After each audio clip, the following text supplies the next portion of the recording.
Welcome to City Life. I'm Beverly Thompson. Affordable housing. It's a hot topic in Durham right now, and one where many of our residents have strong opinions about the best way to provide it in our community. Over the past year, the city has been determining how best to ensure that housing is available for lower income families. Joining me to talk about the direction the city could take, as well as the next steps in this process, are Reginald Johnson and Karen Lado.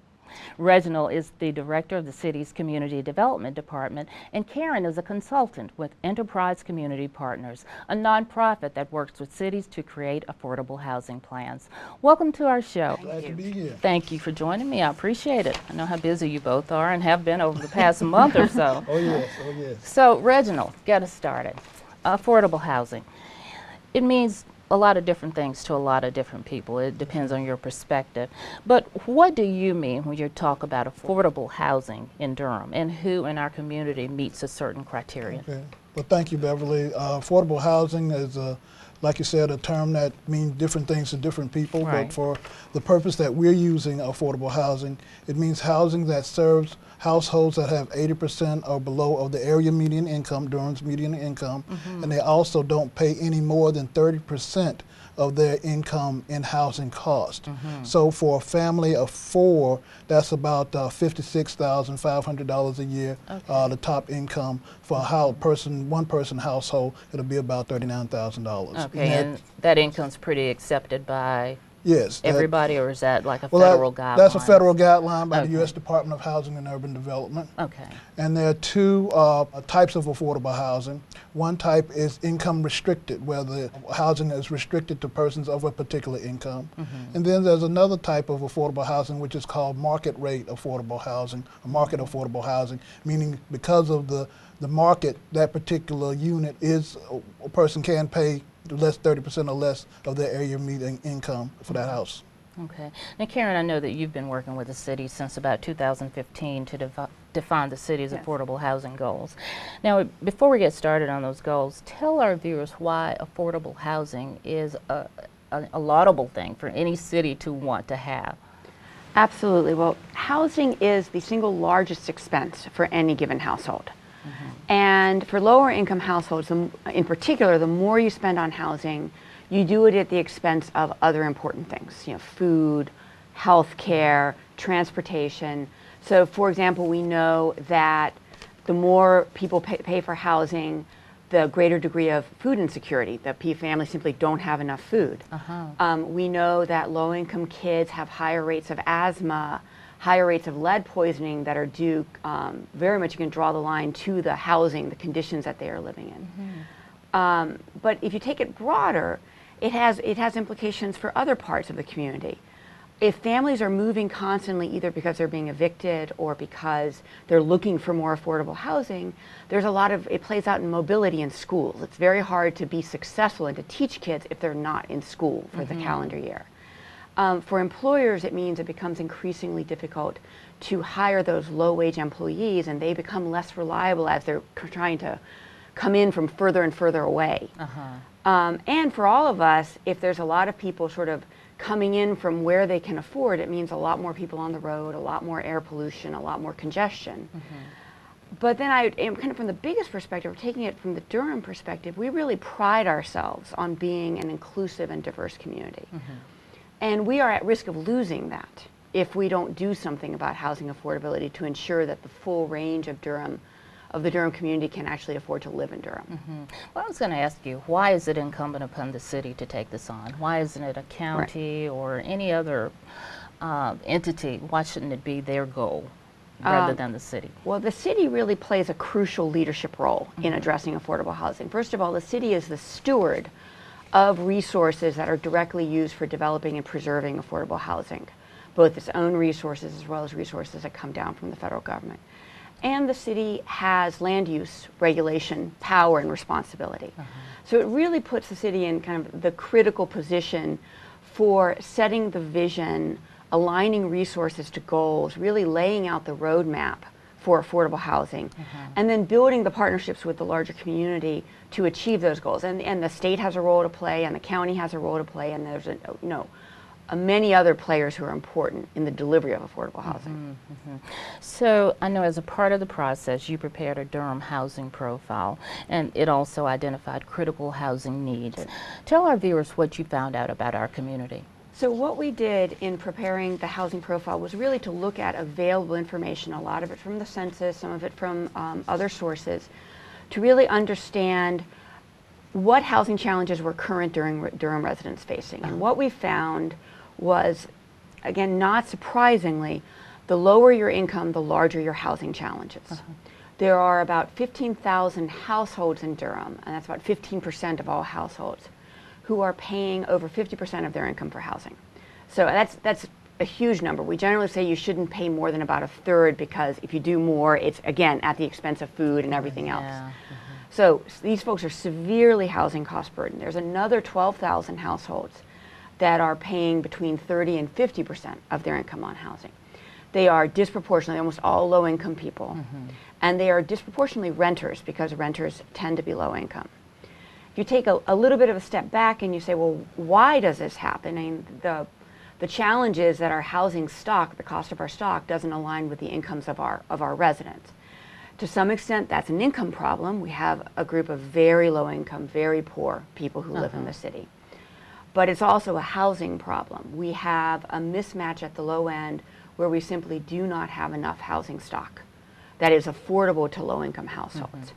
And you add to that what we all know, what Durham is experiencing with rapid growth, that neighborhoods that have been historically affordable are transitioning and becoming unaffordable, becoming very desirable, and that's not a trend that's going to stop anytime soon. Okay. All right. Well, Reginald, what did you look at to determine what those goals that I just referred to a few minutes ago would be? Are we simply looking at homeowners, or does it include renters? I think Karen just said it did include renters, but was this a citywide assessment, or were you looking at particular geographical areas? Well, first as far of all, as housing needs. Beverly does include home ownership as well as rental. One of the things that's important for the Durham community is that we have a diversity of housing options for residents. That means for folks in a particular situation may find it more desirable to rent, and then others may find it more desirable to own a home. But a thriving community has both and has needs, housing able to meet the person's needs. One of the things that we looked at include the range of the housing stock that's here and where we need to go. So one of the things that we found out based upon the housing profile is that we need to have more rental housing for those at 50% or below the area median income. That's very important based upon the data that has been provided. And then also we need to preserve home ownership opportunities in rapidly appreciating neighborhoods. There are some communities, neighborhoods in Durham that, because of the economics of our community, they're becoming very popular. And so some residents might feel some price appreciation. Okay, so we're trying to find a solution for both sides of the equation, for renters as well as homeowners. Most definitely. That can be pretty challenging. Oh, yes it is, but we're up to the challenge. All right. So Karen, how do other affordable housing entities like the Housing Authority or Habitat for Humanity fit into this picture? I mean, they do a great job already. Absolutely. I mean, are we asking them to do more? We may be asking them to do more, and we may be asking them to do slightly different, if that makes sense. And here, going back to the role of the city really is to set the goals, to align the resources to the goals. But then you need a delivery system that is actually capable of building and preserving affordable housing. That's the role that the Durham Housing Authority plays, that Self-Help or Habitat or the Land Trust all play. And they play different aspects of the system because there's a wide range of housing that needs to be provided and preserved. The Durham Housing Authority, for example, currently owns almost all of the very affordable rental housing stock in the city, the stock that serves the lowest income Durham residents. And it's critical to us then that they are able to maintain that housing as affordable, high quality housing, and to the extent possible that they're able to leverage it to develop an even broader range of housing for lower-income households. But again, we need to tap into all of the talents and abilities of the entire delivery system in Durham to meet this problem. Okay. I know you presented in May to City Council about what the city's affordable housing goals should be, and you included feedback from the community in that. I did. What were the concerns or the needs that were identified at these meetings? So we held several community meetings to talk to residents about the goals that we were proposing, the outputs and outcomes that we were hoping to achieve. And what we heard, first of all, was a great deal of support for the city taking action on affordable housing. There was universally a concern from residents about the loss of affordability, about the sense that if not they themselves, other members of their community and their neighborhood that they valued would possibly not be able to live there anymore. We also heard a concern that neighborhoods that were historically African American were being impacted by changes in population, and not that people opposed the change in population, but wanted to preserve the diversity and history of the neighborhood and to ensure that we were not once again displacing people who might already have been displaced in previous rounds. So what we heard very strongly from folks was we need to think about long-term affordability. How do we ensure that we build affordable housing that will be affordable not to folks now, but to the next generations, to our kids? And how, as we begin to invest, as we continue to invest in downtown, for example, or in areas around downtown, that we build inclusive neighborhoods that serve the full range of Durham residents. And we are kind of very much of a call of, this is not an us or them situation. This really is, we are trying to be, all of Durham is important to us, and we need to build neighborhoods for all of Durham. Which is a great goal. Which is a great goal. I mean, there's a tremendous support here, tremendous community support for affordable housing. So Reginald, tell us about the three main goals that you all talked about last month. Why should they be the focus moving forward? Beverly, those goals that we discussed should be the focus because those are most important and will have most impact on our community. As I mentioned earlier, the first one is to have more rental housing options, and that's for persons at 50% or below the area median income. So that entails creating more affordable housing options as well as preserving those that already exist. Then the second goal is focused a little bit more on home ownership, but focuses on those rapidly appreciating neighborhoods and how do we preserve affordable housing in those neighborhoods. And then the third goal is for the Community Development Department in the City of Durham to take the lead, building more of housing as more of a priority and include more partners than we do now. And so that's the third prong of the goals, the third goal. What will we need to invest, Karen, to achieve these goals? I mean, they sound huge and kind of broad. They definitely are huge, and that is the challenge of affordable housing. It is an expensive problem to address, and you can't solve the problem just with a housing strategy, because in many cases we are talking about problems of poverty, where housing is one leg of the stool. That being said, there is a value and a need to invest in affordable housing. The City of Durham is unusual in that it has already stepped up to commit not just the federal resources that come to the city, but also some of its own money to address affordable housing. I think the city puts in about $2.7 million a year through the Penny for Housing, the dedicated housing fund that has been created. If we're going to achieve the results that we've laid out in this strategy and that the City Council has endorsed, we are going to need to increase that investment. We've done a very rough back of the envelope estimate, and you know, when you're projecting out 5 years, it's very hard to say exactly what you're going to need, but it's pretty clear that we're going to need more than what we have. So in thinking about what success looks like, I mean, looking at what actually has to be on the ground in terms of housing stock, what would we call success in affordable housing? And what would be the timeline as well? So this housing plan is initially for 5 years. So our goal begins with the 2016 fiscal year, so kind of through 2020. And when we think about success, we think about it really at two levels. The first is, it's always what can you count? And that is, what are we going to create and preserve in terms of homes, affordable homes for people? And our hope there is that we will do, between the combination of new construction and preservation, over 1,000 affordable homes in this 5-year period. But equally importantly, I mean, Reginald has highlighted the fact that we're a little bit turning the ship. We are trying to address what is now a new set of problems for the city of Durham that are due to, I mean, great things, growth and interest in the city, but they are creating this loss of affordability at a pace we've never had to deal with before.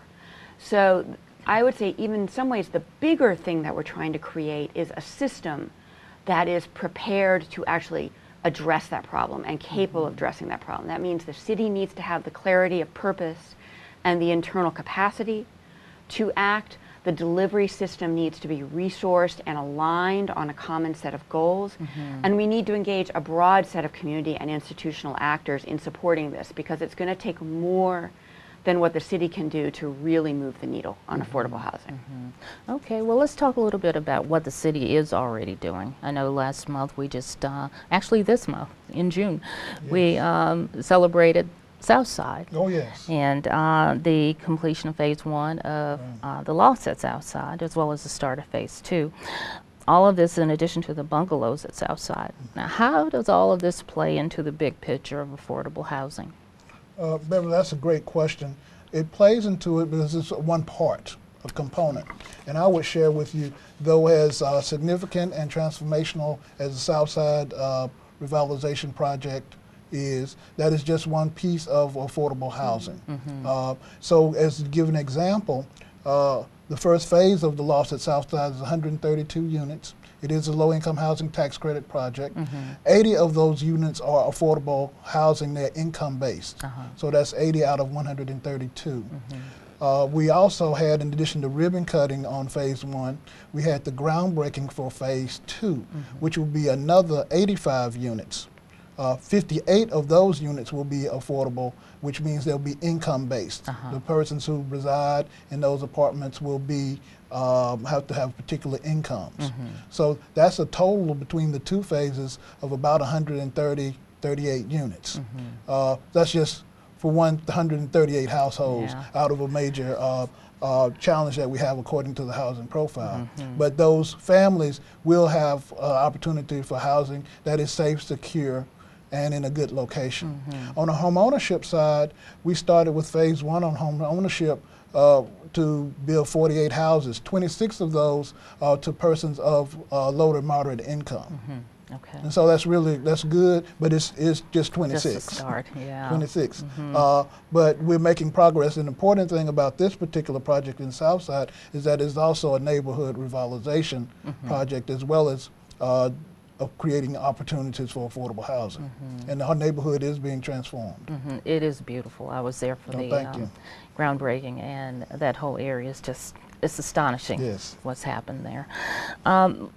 Speaking of what's happening there, if people want to get more information about how to move in or how to get more information about that area, can they call your office to do that? Yes, they can. One can, for the Lofts at Southside, they can stop by the leasing office right there at South Roxborough and Lakewood, or they can call the Community Development Office at 919-560-4570, and we have information can direct you to the appropriate person. And you can talk to them about whether or not they qualify and all the yes, other well, background information we can give them the information, Okay. the contact information. They can contact the leasing manager at the Lofts at Southside. All right, so you'll put them in touch with the right people. Put them in touch with the right people. And obviously, we didn't get into the nitty-gritty about the strategies that you're proposing to achieve all these goals. So, if our viewers want to look at the whole report, how can they find it? They'll be able to find the entire report on the Community Development's Department's webpage, which is on the City of Durham webpage, durhamnc.gov, and go to Community Development Department, and you will see the report, and the presentation is on our website. And I would encourage everyone to go and take a look-see. Okay, all right. We're at the end of the show, but we do have a couple of minutes left. Karen, do you have any closing thoughts about the project that you've been working on, and how do we compare to other cities in having this goal? Well, that's actually what was on my mind, because what has been striking as you know, having had the opportunity to work in a few communities, is the level of commitment that exists within the city, among city elected officials, among the staff, and in the general community to addressing the affordable housing challenge. And that bodes well for Durham, in the sense that while we are struggling with affordability, we are not as far along in kind of becoming expensive as we will be. And now is a really good time to begin to proactively address this problem. And Reginald, final thoughts? Well, I would say that this is a challenge in the creation and preservation of affordable housing, but Durham is definitely up to the challenge. We have had some successes in the past. This is probably one of our most significant challenges, but as our mayor says, great neighborhoods make a great city. That's right. All right. Thank you so much for joining me. I really appreciate your time. Thank you. Thank and you great for having work. us. Thank you so Thank much. you. Well, that does it for City Life. Don't forget to like us on Facebook, follow us on Twitter and Instagram, and watch us on Durham Television Network and on YouTube. Plus, stay where you are to get a sneak peek at what's to come in the next edition of Durham Magazine.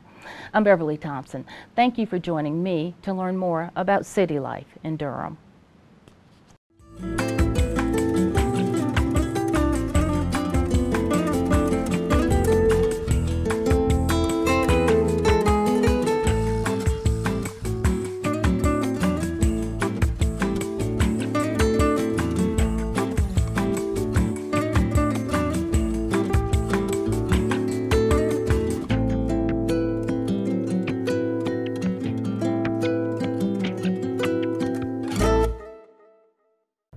This has been a production of Durham Television Network.